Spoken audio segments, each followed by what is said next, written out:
أعوذ بالله من الشيطان الرجيم بسم الله الرحمن الرحيم السلام عليكم ورحمة الله وبركاته الحمد لله رب العالمين الحمد لله الذي أنعم بنعمة الإيمان والإسلام بهما تتم الصالحات أشهد أن لا إله إلا الله وحده لا شريك له وأشهد أن محمدا عبده ورسوله لا نبي بعد اللهم صل وسلم وبارك على هذا النبي الكريم اللهم صل على محمد وعلى آل محمد في العالمين إنك حميد مجيد يا أيها الناس اتقوا ربكم الذي خلقكم من نفس واحدة وخلق منها زوجها وبث منهما رجالا كثيرا ونساء واتقوا الله الذي تساءلون به والأرحام إن الله كان عليكم رقيبا. Puji syukur kehadiran Allah dengan mengucapkan Alhamdulillahi Rabbil Alamin. Bersolawat kepada Nabi dengan mengucapkan Allahumma salli ala Muhammad wa ala ali Muhammad fil alamina innaka hamidum majid. Bapak Ibu sekalian yang berbahagia, puji syukur kehadiran Allah dengan mengucapkan Alhamdulillah Rabbil Alamin. Bersalawat kepada Nabi dengan mengucapkan Allahumma salli ala Muhammad wa ala ali Muhammad. InsyaAllah kita semua yang hadir husnul khatimah. Amin ya Rabbal Alamin. Untuk Bapak Ibu sekalian yang berbahagia, untuk kedua orang tua kita yang telah mendahului, Allah tempatkan di tempat terbaik di sisinya. Allah terima amal ibadahnya, Allah kumpulkan bersama orang-orang yang saleh. Dan untuk orang tua kita yang masih hidup sehat, kuat, husnul khatimah. Dan kita dianugerahkan rumah tangga yang sakinah, mawaddah, warahmah, anak-anak yang selalu mendoakan, dan insyaAllah keluarga yang diridhoi oleh Allah Subhanahu wa Ta'ala.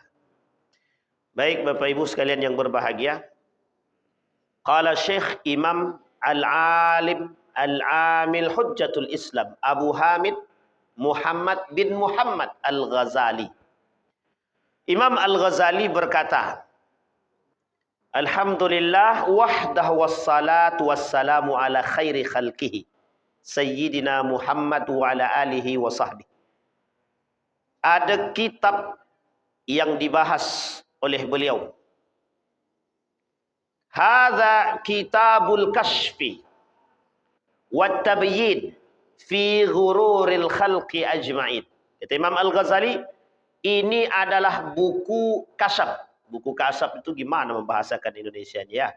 Pokoknya buku ini mengajarkan bagaimana menjadikan seseorang itu ahli di bidang ilmu tasawuf, kesupian. Tapi bukan fokus pada supinya, artinya salah satu cabang di antara sekian banyak ilmu. Untuk menjadi orang-orang yang bisa membuka hati dia untuk lebih baik dan lebih diridhai.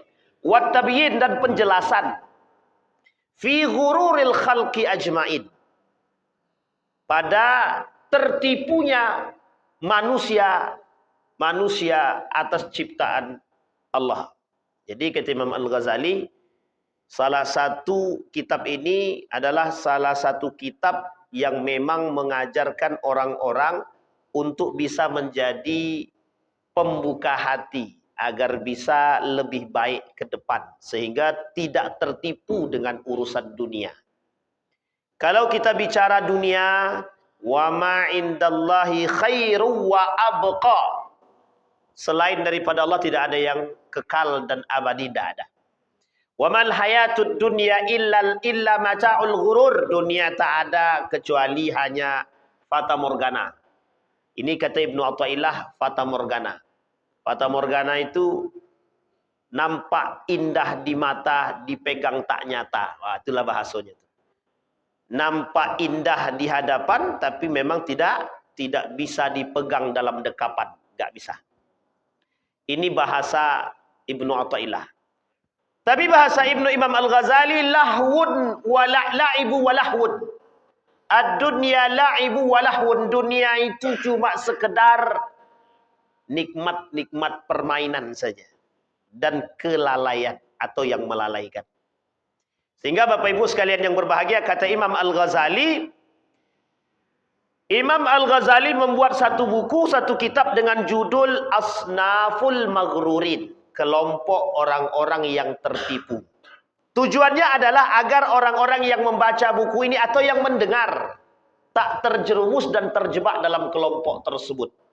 Dan sangat relevan kitab ini di akhir zaman untuk dibahas, dikaji. Karena memang semakin hari semakin mendekat kiamat, kedekatan dunia itu semakin nyata dan jauhnya iman semakin terpusat. Jadi perhatian manusia terhadap iman jauh, pusat perhatian manusia terhadap dunia semakin dekat. Itulah istilahnya, Pak. Maka summal mukallaf al-qismain. Dalam kitab ini ada orang yang terbebani dua kelompok, kata Imam Al-Ghazali. Yang pertama al-kafir wal mu'min. Satu orang kafir, yang satu orang mukmin. Kemudian wal mu'min qismani ta'i wa 'asi. Orang mukmin itu ada dua, kata Imam Al-Ghazali. Satu orang yang betul-betul taat kepada Allah. Yang kedua, kata Imam Al-Ghazali, pelaku maksiat. Jadi Bapak Ibu, Imam Al-Ghazali membagi orang yang terbebani itu ada dua, kata Imam Al-Ghazali. Satu orang mukmin, satu lagi orang kafir. Orang kafir, kata Imam Al-Ghazali, terbagi dua. Satu orang mukmin sejati yang taat kepada Allah, yang kedua orang mukmin tapi pelaku maksiat. Nah, inilah yang kemudian menjadi bahasan. Wa kullu ta'iina wal 'asina yunqasimu qismain 'alim wa jahil. Baik daripada orang yang taat beragama dan yang pelaku maksiat, kedua-duanya terbagi dua. Satu di antaranya alim, ada yang alim, satu lagi ada yang jahil, berilmu, satu lagi yang jahil. Jahil itu bodoh, bahlul. Tapi sebenarnya nggak ada bahasa bahlul itu. Sufaha, safih, sufaha. Sufaha itu artinya orang bodoh. Bodoh. Kalau jahil, bodoh secara agama, jahiliyah. Kalau safih atau bahlul bisa disebut dengan orang yang tidak mengerti, orang yang tidak punya pengetahuan. Kalau bahlul lain cerita itu. Bang, potong itu ya. Thumma ra'aitul ghurur lazimun li jami'il mu'minina al-mukallafina wal kafirina illa man asamahu Allahu Rabbul Alamin. Kata Imam Al-Ghazali, semua orang, mukminkah dia, kafirkah dia, mesti akan tertipu. Kecuali mereka yang dijaga oleh Allah Subhanahu wa ta'ala. Wa ana bihamdillah ukshifu an ghururihim, ukshifu an ghururihim wa ubayyinu al-hujjata fi. Aku hari ini, kata Imam Al-Ghazali, memaparkan sebab tertipunya mereka dan menjelaskan alasannya. Wa awdah ghayatal idah, dan aku berikan penjelasan yang lebih jelas kepada kalian, kata Imam Al-Ghazali, agar orang-orang yang mendengar dan mempelajari kitab ini tidak tertipu. Jadi tujuannya bagi siapa? Bagi kita. Yang pertama, kata Imam Al-Ghazali, ghururul kafir. Tertipunya orang-orang kafir. Di dalam hadis baginda Nabi Muhammad sallallahu alaihi wasallam, kata baginda Nabi Muhammad sallallahu alaihi wasallam, ad-dunya sijnul mu'minin wa jannatul kafir. Dunia ini penjara bagi orang beriman, tapi jannah, surga bagi orang-orang kafir. Jadi kalau Bapak Ibu bertanya, mengapa orang kafir kaya-kaya? Itu yang kaya. Yang miskin juga banyak. Jadi Bapak Ibu, saya kasih penjelasan, saya kasih satu penelitian. Ada satu penelitian meskipun tidak valid, tapi mereka mengatakan begini. Mengapa yang miskin itu muslim? Maling sendal di masjid-masjid muslim. Yang suka telat muslim. Yang suka merusak muslim, kata dia. Sekarang saya tanya Bapak Ibu, setuju enggak Bapak Ibu? Yang miskin tuh orang muslim. Sekarang saya tanya, banyak ada orang miskin sekarang? Orang muslim miskin di Indonesia nih? Satu, berarti betul tuh. Yang kedua, yang nyuri sendal sholat Jumat juga muslim. Ada nggak? Muslim juga nggak? Berarti betul penelitian ini kalau begitu. Betul itu. Di Indonesia. Pertanyaannya, betulkah penelitiannya? Salah. Penelitian ini adalah pengkerdilan agama. Jadi seolah-olah tolak ukur agama tuh buruk aja dibuat deh. Kenapa? Karena di Indonesia, kalimatnya di Indonesia. Sehingga yang dijadikan tolak ukurnya adalah Sekarang kita rujuk ke Inggris. Yang maling siapa? Kafir atau muslim? Kafir. Yang miskin muslim atau kafir? Kafir. India itu negara nomor 1 termiskin di dunia. Ya lumayan lah, entah nomor 1 atau nomor sekian, pokoknya termiskin lah. Itu India. Rata-rata bukan muslim itu yang miskin itu. Justru orang muslimnya kaya-kaya. Itu India. Kayaknya jangan salah, jangan terkicu. Ada pertanyaan jelas Pak, ketika itu saya duduk dengan seorang ustadz, namanya Dr. Fathur Rahman Kamal LCMA, alumni Madinah. Saya duduk sama beliau. Datang seorang pemuda badannya besar, kacamata. Ustadz, dia tanya, mengapa orang muslim itu bodoh-bodoh? Kata dia. Saya kaget dengan pertanyaan itu, dijawab sama guru saya. Yang bodoh itu ente, kata dia. Digituin ya. Sepakat saya dengan pertanyaan itu. Dengan jawabannya Pak. Kenapa? Ketika dia bertanya, dia bilang, mengapa orang muslim itu bodoh-bodoh? Langsung dijawab sama guru saya, yang bodoh itu Anda. Benar Pak, benar. Pertanyaannya benar gak orang muslim itu bodoh? Tidak. Kecuali yang ngaku bodoh. Ya aku bodoh. Nah, itulah bodohnya umat muslim itu. Ngaku bodoh. Tapi pertanyaannya, bodohkah sebenarkah orang muslim? Tidak Pak, tidak. Islam tidak mengajarkan kebodohan, tidak. Contoh, kita ambil contoh. Najah. Najah itu punya keterbatasan. Bodoh atau cerdas? Bodoh atau cerdas? Kok bisa dia hafal Quran? Itulah kelebihannya. Artinya yang bodoh siapa? Yang membuat pernyataan dan statement tersebut. Sehingga Bapak Ibu, kalau kita bicara orang kafir, memang surganya orang kafir itu di sini Pak. Di dunia itu. Maka dikatakan jannatul kafir, kata Nabi. Memang orang kafir itu surganya di dunia. Mereka yang bekerja. Berarti kalau mereka berdoa dikabulkan, dikabulkan. Karena memang untuk di dunia. Terus bagaimana Ustaz kalau kami mau kaya? Jadi kafir, silahkan. Jadi kalau ada yang protes besok begitu, kalau Anda mau kaya, ya udah jadi kafir aja. Memang taat itu, iman itu tidak membuat orang kaya. Tidak. Anda rajin sholat, membuat Anda kaya? Tidak.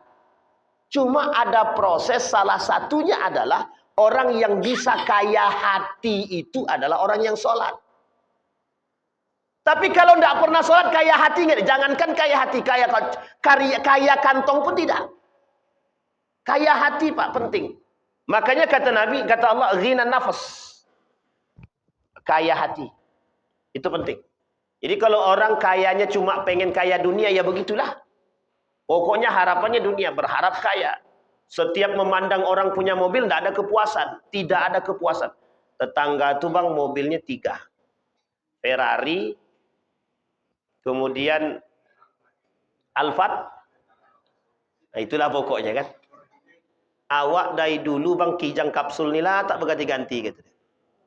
Dijawab sama suaminya. Ketika adik naik mobil ini, kena hujan nggak? Tidak. Naik mobil Ferrari kena hujan nggak? Tidak. Apa bedanya? Masuk akal nggak tuh Pak? Kata istrinya, tapi itu lebih nyaman Bang. Dinaik lagi, ditanya lagi, adik naik mobil kita bisulan nggak? Nggak.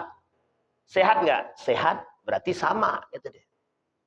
Pertanyaan kemudian dibuat istrinya, cuma Bang lebih gaul Bang. Ah, itu dia penyakitnya Pak, gengsi.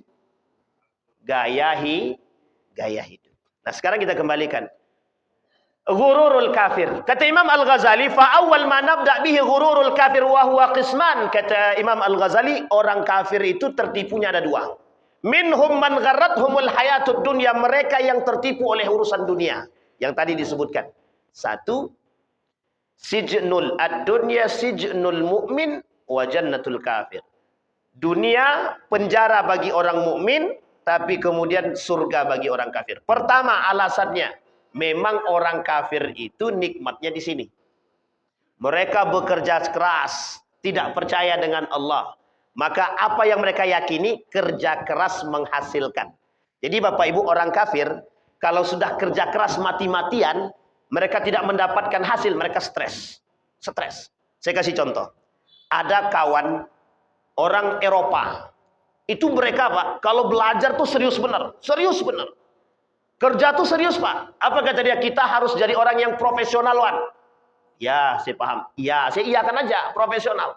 Tapi satu ketika, hasil yang dia buat tidak sesuai dengan apa yang dia harapkan, stres dia, Pak. Apa kata dia? Aku capek kerja. Mati-matian aku kerja dari pagi sampai malam. Ternyata hasilnya cuma segini. Saya jawab, Pak. Dalam agama kami mengajarkan kebahagiaan itu bukan dunia. Saya begitu kan, Pak? Kaget dia. Ah, masa iya? Benar. Kebahagiaan itu bukan materi. Tapi kalau tidak ada materi bahagia apa tidak? Kalau tidak ada materi bahagia atau tidak? Ya belum tentu juga. Bapak ibu-ibu, saya tanya ibu-ibu. Ibu-ibu kalau tidak ada duit bahagia nggak? Nah, ingat bapak-bapak ya. Ini kunci bagi bapak-bapak. Ini sebenarnya kata hati yang tulus dan ikhlas. Itulah penyakit dunia yang tertanam. Orang zaman dulu cukup dengan barter tukaran hidup dia. Orang zaman dulu nggak perlu beli apapun, potong pucuk ubi, makan dia. Orang zaman dulu cabut ubi, ada isi, dimasak, direbus atau dibakar, selesai. Jadi dia. Begitulah dunia. Pergeseran dunia sedikit demi sedikit. Maka wajar kalau Allah kata wamal hayatud dunya illa mata'ul ghurur. Di dunia ini manusia itu cuma sekedar menikmati hasil tipuan dunia. Jadi dunia menipu kita. Kalau kita tidak ada duit, kira-kira bahagia nggak? Tidak, kata dia. Itulah ada bahasa tadi itu.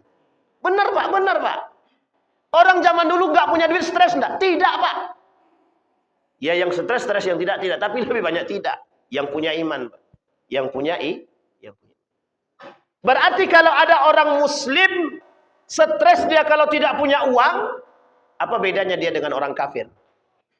Karena dia sama, tolak ukur dunianya adalah materi. Tolak ukur dunianya adalah materi. Nah, kata Imam Al-Ghazali, wa minhum man gharrathul hayatud dunya. Mereka tertipu oleh dunia. Maka Bapak Ibu sekalian yang berbahagia, dilanjutkan. Wa ammal ladzina gharrathumul hayatud dunya wa humul ladzina qalu an-naqdu khairun minan nasi'ah. Adapun orang-orang kafir yang mengatakan, yang tertipu oleh dunia, mereka mengatakan duit ini lebih baik daripada segalanya. Jadi duit lebih baik daripada segala. Nah, itu yang tadi Ibu katakan tadi. Ada duit tak ada duit bahagia tak? Tidak, gitu dia. Itu dia. Baru Imam Ghazali bilang, kata Imam Al-Ghazali yang mengatakan an-naqdu khairun minan nasi'ah. Dunia, duit, harta lebih baik daripada segalanya. Kalau istilah sekarang, kita melihat Bapak Ibu kasus-kasus yang terbaru, bukan kasus terbaru yang tersebar lah. Kata seorang ayah, pokoknya nak, kalau kau mau nikah harus tahu bibit bobot bebek. Tahu Bapak Ibu maksud kalimat ini kan? Datang laki-laki ke rumahnya. Bukan yang ditanyakan agamanya, berapa gajimu? Mana Bang Tio? Berapa gajimu? Ingat, saya pernah disodorkan begitu. Gajimu berapa? Mau melamar anakku. Kita jawab, Pak. Kami ingin meminang anak Bapak dengan iman. Makan tuh iman, katanya. Diusirnya kami. Itu kenyataan pahit yang pernah saya alami, Pak. Tapi sakit tak? Sakit juga. Satu sisi kita bahagia, satu sisi kita sakit. Bahagianya kita dilepaskan dari kongkongan orang-orang yang mengongkong kita, kelak. Tapi satu sisi kita cukup lumayan tahu bahwa harapan dunia itu adalah materi. Sekarang saya tanya Bapak, kalau ada laki-laki sholatnya baik, cuma guru ngaji, datang ngelamar anak gadis Bapak Ibu, jawab dengan jujur, Bapak Ibu terima atau tolak?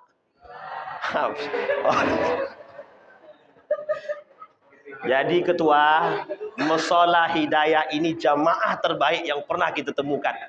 Benar, alhamdulillah. Kalau itu pada faktanya, alhamdulillah. Nah, yang belum nikah silahkan Ustaz, silahkan boleh cari.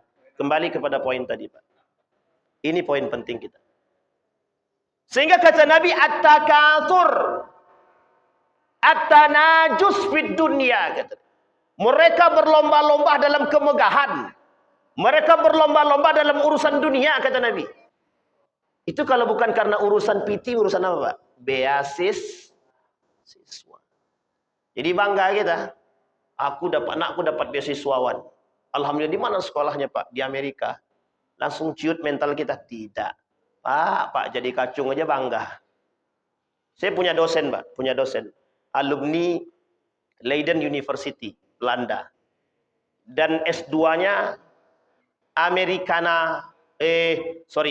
S2-nya Indiana University, Amerika. Apa kata dia? Ternyata kata dia, Wan, selama ini aku dapat beasiswa itu hanya secuil dari apa yang mereka ambil dari hasil bumi kita. Loh, kok Bapak baru sadar? Iya, baru sadar. Bapak S3 baru sadar, kami S1 sudah paham jauh-jauh hari. Dan Bapak tahu, saya bilang, dalam dunia pemikiran, Pak, saya pula yang menceramah dia. Padahal itu dosen saya itu. Dosen saya. Saya bilang sama beliau, bahwa kita ini sedang diperang, diserang. Loh, Bapak bahagia dapat beasiswa. Bayangkan Pak, berapa banyak mereka yang kuliah ke sana, ke Eropa, balik, gagal agamanya Pak. Artinya yang tadi pakai kerudung, balik nggak pakai kerudung. Yang tadinya balik nggak pernah menyentuh laki-laki perempuan, pulang udah cepika-cepiki. Coba bayangkan, tradisi. Artinya apa? Orang kafir memang harapannya itu. Kata orang kafir, dunia itu segalanya. Kau dengan duit bisa ngapain, bisa apapun.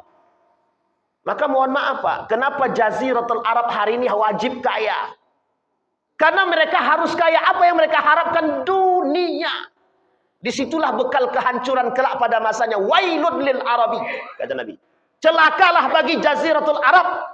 Dari situ muncul kerusakan, kata Nabi. Dari situ muncul penyimpangan. Semua wailun lil Arab. Kenapa Arab? Karena tempat munculnya Islam. Kenapa tak dikatakan wailun li Indonesia? Tidak ada di sini muncul pertama kali, Pak. Islam itu muncul di Jazirah Arab. Negara, tempat yang memang basis lahirnya Islam, yang harusnya diperkuat oleh nilai agama, rusak karena urusan dunia. Perang Saudi Arabia dengan Yaman. Itu semuanya urusan dunia. Urusan politik dan dunia. Selesai. Tapi dari urusan politik dan dunia mengarahkan kepada satu pemahaman, Pak. Pergeseran agama. Coba bayangkan. Itu basisnya, Pak. Baik, kita kembalikan. Waladzatud dunya yaqin. Kata orang kafir, kenikmatan dunia itu nyata. Kemudian waladzatul akhirah syak. Dan kenikmatan akhirat itu tidak nyata. Wala yatrukul yakin bisyak. Kata Imam Al-Ghazali, tidak bisa. Keyakinan itu ditinggal dengan keraguan. Wa hadza qiyasun fasidun wa huwa qiyasu iblis. Kata Imam Al-Ghazali. Ini pernyataan perumpamaan yang sesat. Seperti yang pernah dilakukan oleh iblis. Ketika iblis bersandar kepada manusia, dia bisikkan, nikmat sekali duit banyak itu. Kau bisa beli apapun yang kau suka. Makanya perbanyak maling, kata dia. Dapat duit kau bebas mau kemanapun.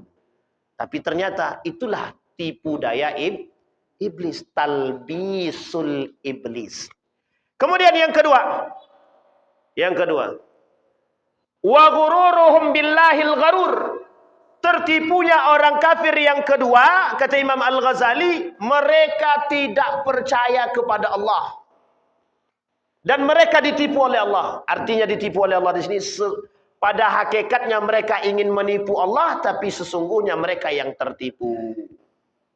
Kaidul kafirin.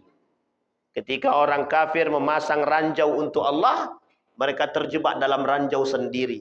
Inilah orang kafir. Mengapa mereka disebutkan dengan gharrathumul hayatud dunya wa gharrahum billahil gharur? Ya memang mereka tidak mengakui Allah.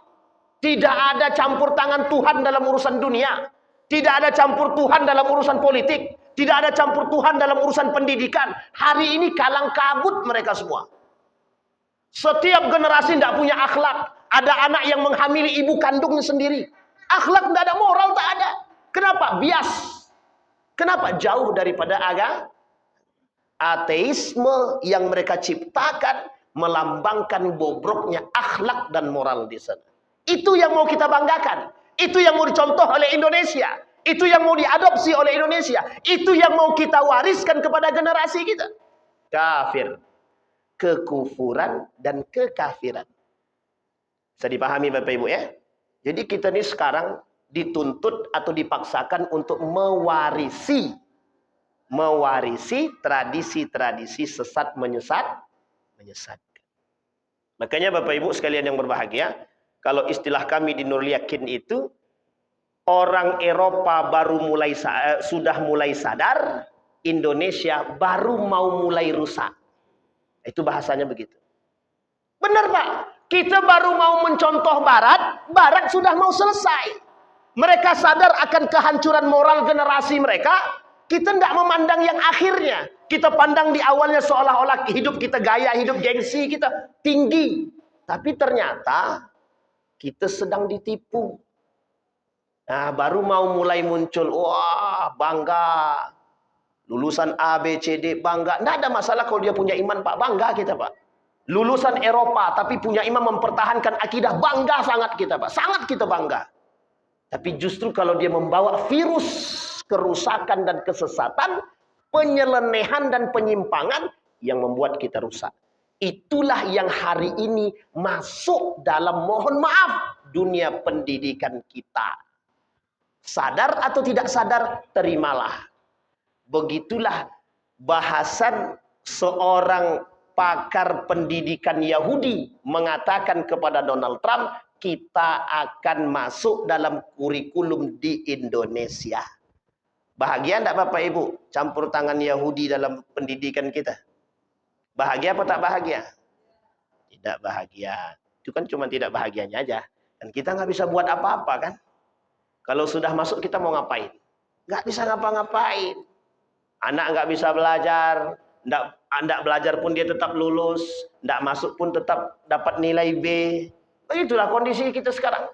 Bahasa lainnya pembodohan secara massal.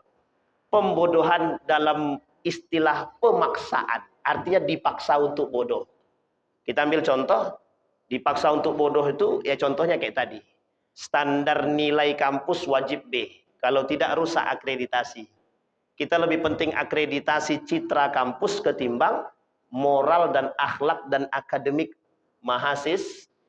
Itu fakta atau cerita? Fakta. Di sekolah, anak-anak tidak sekolah tidak ada masalah. Anak-anak tidak belajar tidak apa-apa. Yang penting mereka wajib lulus. Sejak kapan yang seperti ini bisa memberikan pendidikan yang baik kepada generasi? Ada nggak? Tidak ada. Inilah campur tangannya kafir dalam merusak kita. Mereka tidak percaya kepada Allah. Mereka ajak kita untuk tidak percaya kepada Allah. Melalui apa? Program mereka, proyek mereka. Yang mereka tanamkan dalam otak, mohon maaf, orang-orang yang balik dari sana menjadi atau memegang tempat terbaik di dalam dunia pendidikan yang kita anggap sebagai kiblat terbaik. Sementara ketika yang datang dari Timur Tengah, wah ini kiblat perusak. Kiblat perusak. Oh ini gara-gara kiblat Timur pakai jubah semua. Wah ini kiblat tradisi yang rusak. Sementara yang pakai celana pendek, inilah kiblat terbaik kata dia. Perempuan buka aurat, ini kiblat terbaik. Tidak ada yang protes. Perempuan pakai cadar protes semua. Banyak yang protes sampai LSM keluar. Lembaga-lembaga lain protes, banyak wanita-wanita bercadar teroris. Perempuan-perempuan pakaian seksi dinikmati. Itulah manusia sekarang.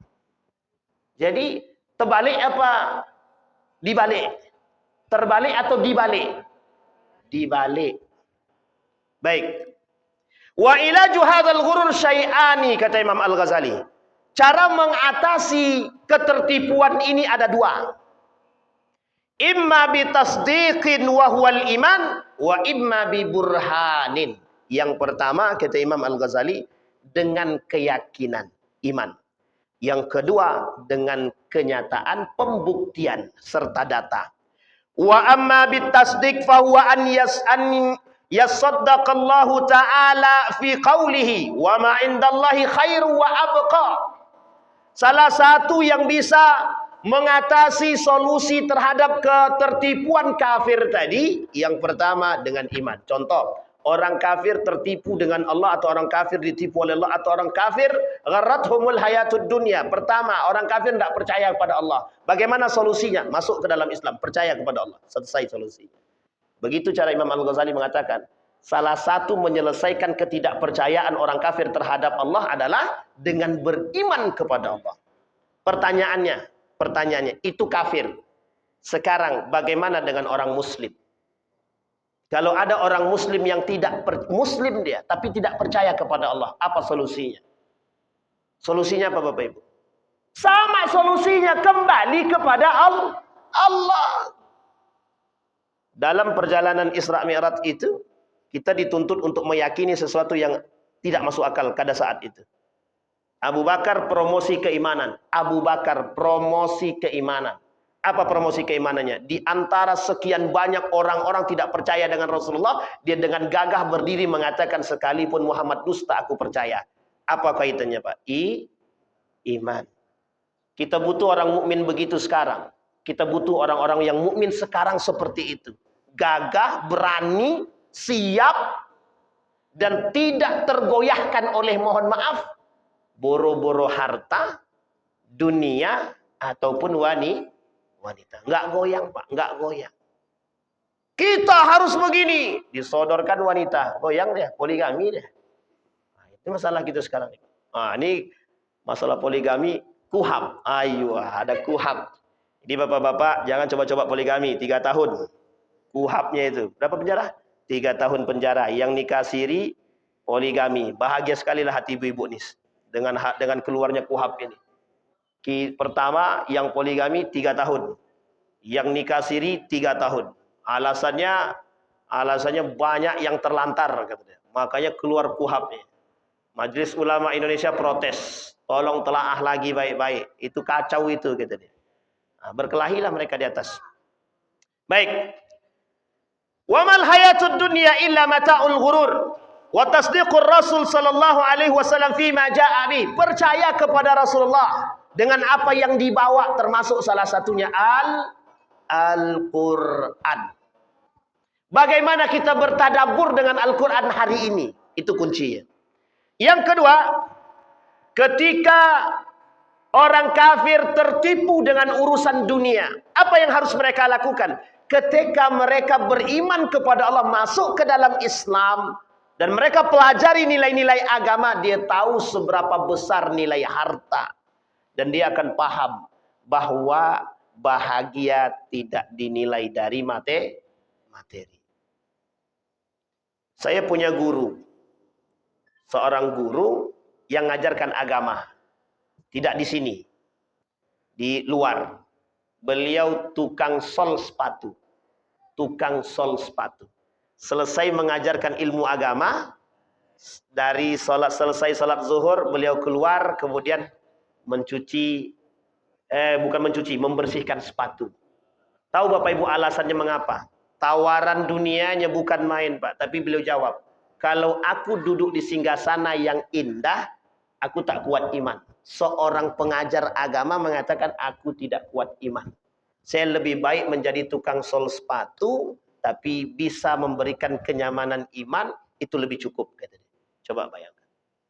Makanya guru kami pernah bilang, orang besar itu bukan yang bisa ceramah di masjid besar, tapi yang bisa mengajarkan ilmu agama di surau yang kecil dan terpencil. Itu yang berat, itu memang. Berat sangat. Baik, kita kembalikan. Itu urusan dunia. Sehingga kemudian orang-orang kafir ini Bapak Ibu, memang kenikmatan dunianya, kenikmatan dan surga mereka memang ditempatkan di dunia. Sehingga apapun yang mereka minta di dunia ini akan dikabulkan. Dikabulkan, sekalipun mereka tidak beragama Islam. Contoh, Nasrani dia. Ya dia berharap dunia, jelas Pak, dikasih Pak. Mau kaya, pelanggan banyak, jelas dikasih Pak. Dikasih. Makanya Bapak Ibu, muncul dalam benaknya orang-orang muslim hari ini, mohon maaf, dia mata sipit tapi kok kaya. Nah, kalau ada yang bertanya begitu langsung jawab, kalau Anda mau kaya jadi orang mata sipit ya. Harus begitu kan? Karena orang mukmin, kok bisa orang mukmin iri kepada orang kafir? Itu sangat-sangat hina sekali. Artinya apa? Tidak punya Bisa dipahami Pak ya? Begitulah. Makanya tadi sore bincang lewat telepon dengan Ustadz Fajriansa. Apa pembahasan beliau mengisi di salah satu tempat? Apa pembahasannya Ustadz? Beliau jawab, dunia ini, hubbud dunia, cinta terhadap dunia. Wah ini berat juga nih Ustadz. Memang sampaikan aja. Memang begitu isinya. Beliau menyampaikan. Mengapa saya bertanya sama beliau? Karena memang dilihat dari sisi kenikmatan dunia, tidak ada yang tak nampak nikmat hari ini. Semua dampaknya nikmat sekali. Tapi di antara setiap orang yang memandang kenikmatan dunia, ada orang-orang yang sedikit yang memandang pahitnya dunia. Itu yang harus kita cari. Yang harus kita cari. Kenapa? Karena saking sedikitnya orang memandang kenikmatan, orang yang melihat dunia ini adalah jebakan, dunia ini adalah pahit, dunia ini adalah tempat mereka tersiksa dan lain sebagainya. Yang memandang seperti itu sangat sedikit. Nabi sampai bilang, kalau bertemu dengan, bukan Nabi, ulama pernah bilang, kalau bertemu dengan orang-orang seperti ini, maka ambillah ilmu dari mereka. Sesungguhnya bagi mereka dunia itu adalah kecil. Kita mencari orang yang kecilnya dunia di hadapan mereka itu sangat sulit, Pak. Sangat sulit. Makanya pentingnya ilmu tasawuf itu di sini. Maka saya mengatakan kepada kita semua, kalau hari ini tidak ada yang belajar tasawuf, maka akan banyak yang menikmati dunia dan berlomba-lomba dalam urusan dunia. Kenapa? Pelajaran yang memandang dunia kecil itu cuma ada di tasawuf. Dan itu bisa didapat di situ, Pak. Sampai mohon maaf, Pak, seorang ulama dari garis aliran salafi itu mempelajari makna dunia sekerdil apa. Bayangkan. Sampai mereka berani katakan dunia itu harus dipandang kecil oleh orang beriman. Harus. Kalau orang beriman memandang dunia ini besar, maka orang beriman itu tertipu dengan urusan dunia. Artinya sama dengan orang kafir.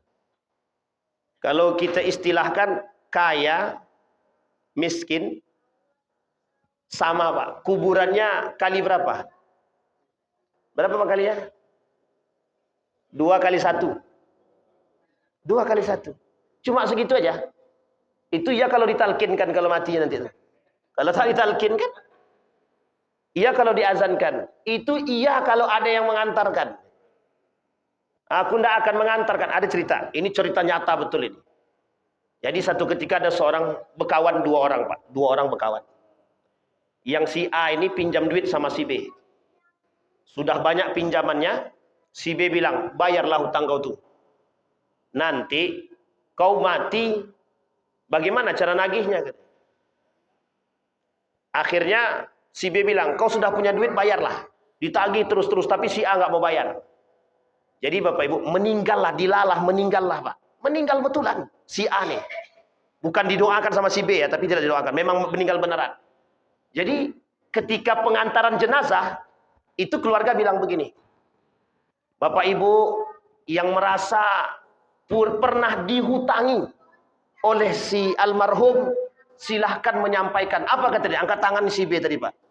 Apa kata si B? Dia punya hutang sama aku katanya. Tolong dibayar tuh. Aku udah bilang sama dia sebelum dia mati lagi sudah aku bilang. Nanti kau mati susah aku bayar hutang katanya. Digitukan ya Pak. Coba bayangkan. Di dunia Allah tampakkan keterhinaannya. Bagaimana kelak di akhirat. Coba bayangkan. Ini iman Pak. Iman. Jadi kita ini orang mukmin jangan sama dengan orang kafir. Malu kita. Malu. Dalam istilah Isra Mi'raj itu kan ada sholat kan. Ada sholat yang diambil sebagai hadiah. Cuma itu yang bisa membedakan antara kita dengan orang kafir. Salat. Selain dari itu tidak ada. Makanya Nabi sampai bilang kalau ada orang muslim tidak salat, bagian daripada kekufuran. Bahkan saking kasarnya disebut dengan kafir. Tarikus shalah. Al-ahdu bainana wa bainahum tarikus shalah. Perbedaan kita dengan orang kafir meninggalkan salat. Sampai dikatakan Nabi, faman taraka wahidatan minhuna faqad kafara kafir. Jadi perbedaan kita dengan orang kafir cuma satu. Sholat. Tapi ada yang kedua. Yang kedua itu hanya simbol. Syahadat. Tapi di dalam umat muslim ada orang berperilaku kafir. Tapi dia muslim. Siapa itu? Orang muslim yang tidak sholat. Maka Bapak Ibu, Bicara sholat ini bisa tidak selesai-selesai memang. Bisa tidak selesai. Karena persoalan sholat ini ancamannya berat. Mengapa sampai harus yang pertama kali dihisap di hari kiamat? Satu-satunya yang pertama kali dihisap. Baik, kita kembalikan. Nah, maka kata Imam Al-Ghazali, cara mengatasi persoalan orang kafir tadi, ghururul kafir tadi, yang pertama, kalau mereka tertipu oleh urusan dunia, cara menyelesaikannya adalah orang kafir harus pada poin pertama dulu cara menyelesaikannya. Apa poin pertama? Dia wajib beriman terlebih dahulu. Sehingga ketika dia beriman kepada Allah, dia belajar ilmu agama, paham dia seberapa tingginya nilai dunia atau seberapa rendahnya nilai dunia dibandingkan dengan agama.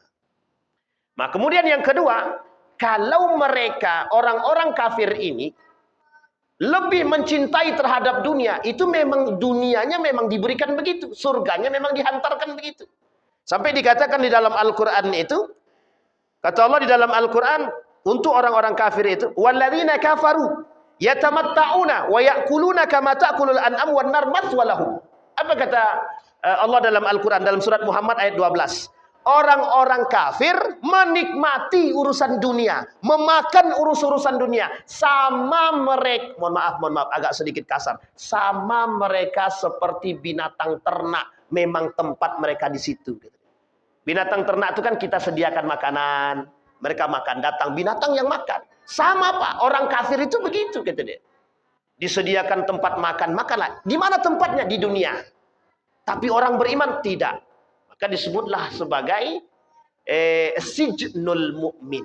Dunia ini tempat penjaranya orang mukmin. Kenapa penjaranya orang mukmin?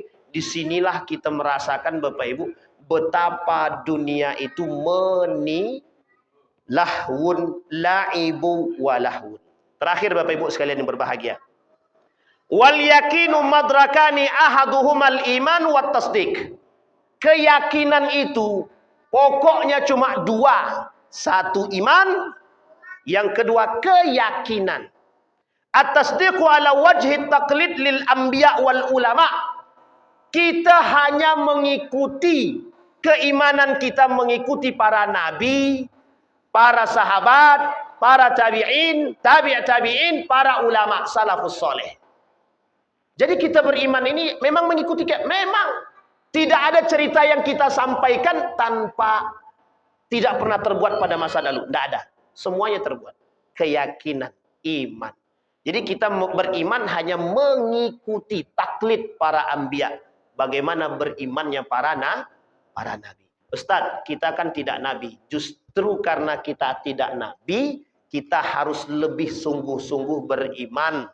Karena mohon maaf, kalaulah nabi dapat jaminan masuk surga, sementara kita tak ada jaminan masuk surga. Kalau nabi yang sudah dapat jaminan masuk surga saja, dia masih beriman, kuat, sholat, lah ini yang tidak ada jaminan kok tidak mau sholat. Nah, itu yang kita pusing sekarang. Tahu Bapak Ibu apa alasannya? Ternyata surga dan neraka tidak pernah ada, kata orang kafir. Itulah yang diikuti oleh sebagian umat muslim yang tidak mau melaksanakan salat, yang tidak mau beriman. Ternyata surga dan neraka tidak pernah benar-benar ada. Mudah-mudahan ada manfaat bagi kita semua. Mudah-mudahan menambah keimanan kita. Mudah-mudahan menjadi mukmin sejati insyaallah. Amin ya rabbal alamin. Fa'tabiru ya ulil absar la'allakum tuflihun. Assalamualaikum warahmatullahi wabarakatuh.